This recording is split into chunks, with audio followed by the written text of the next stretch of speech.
Hey gang, Jason here for the love of tractors, and I kind of wanted to touch on a simple topic. I had a discussion the other day with a buddy of mine. We were talking about chasers, and I have quite a few chasers, um, but for me, I buy chasers because I like the way they look, or I think they're cool or unique. I do not buy chasers because I think they're an investment.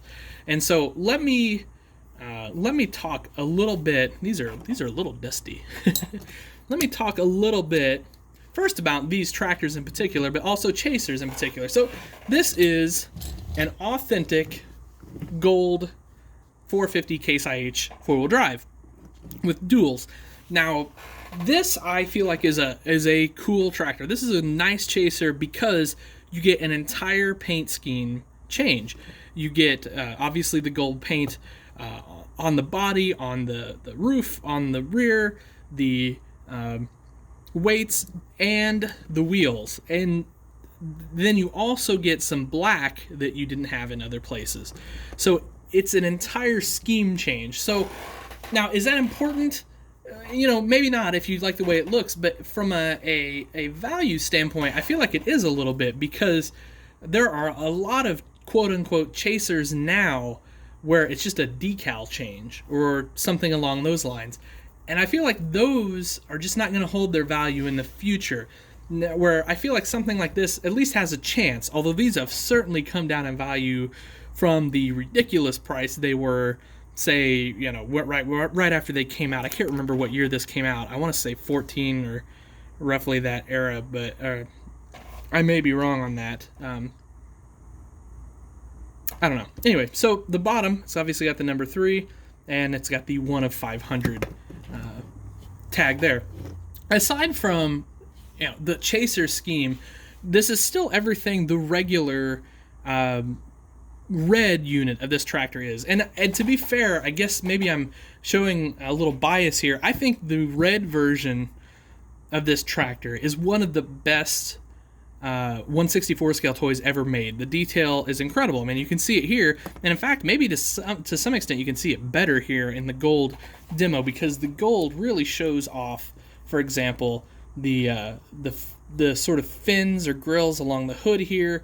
I don't know if you can see it or not. There's some rivet detail, especially on the wheels and tires. Obviously the engine and everything's the same in there, but I also feel like it shows off the weights a little better than, say, the black weights that come on the standard model and things like that. So I just feel like this is one of the cream of the crop as far as chasers go, because this is when Ertl was still making really nice, high-detailed, authentic tractors. No offense, Ertl, but your last few authentic tractors have been iffy.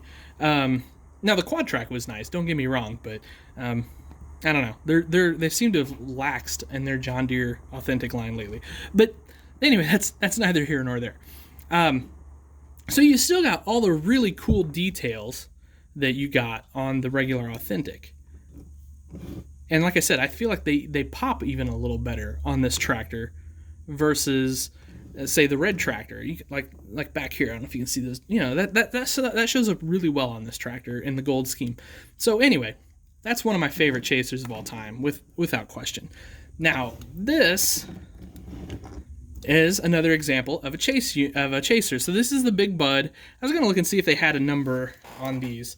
They always say, like, I feel like the 740 Big Bud, like, it was a fairly limited production, but with that said, they're still out there. It's not like they're impossible to find, and that's the thing in the toy world that kind of, kind of bugs me a little bit. Like, a lot of times people will say limited edition or limited production, and they're really not that limited. I mean, even if there's only 500 of these, there's 500 of those. I mean, the Big Bud market is nice but not huge. So if you want one of these, I'm sure you can still get them. But anyway, so again, I think this is a cool chaser because it's a tractor I already think is cool. I think the 740 is just a beast, to be honest with you. I mean, it's just a beast, a brute looking of a tractor. And so to do the black paint scheme just kind of makes it cool. You can see here the cool 740 logo on the side. It almost blends in, which I think is cool. The red looks awesome, as does the red trim on the stripe. It just really works well on this black. So it's just one of those things. Now, of course, black hides some of the detail, but this tractor's nicely detailed with the rails and everything, but it doesn't have like that over-the-top sort of detail like, the grills and the rivets that I showed you on that tractor. So anyway, I guess the bottom line is, I don't know that there was a huge point to this video. I just wanted to show you guys two of my favorite tractors of all time. 1/64 scale tractors. But I guess the bottom line is, or my thought is, like I said, I was having this conversation about chasers the other day, and should you collect them? Should you not collect them? Whatever. If you think the tractor's cool with the chase scheme, yeah, get you one. Why not? That's what it's all about. Having fun, right? Getting what you want. If you think it isn't, or if it's like one of those silly decal change ones that you're just, like, don't worry about it. You don't need that in your collection. I think that's the key. I think it's really the most important thing is, collect what you want, collect what you like. Don't worry about if it's going to be worth money 20 years from now, because it won't matter 20 years from now. What matters is that you've got something you like and you enjoy to, look at, play with, whatever you're going to do with it. So, all right, guys, I hope you have yourselves a wonderful evening, weekend, week, whenever you are watching this. As always, be good to each other. Happy tractor hunting, and I will catch you next time.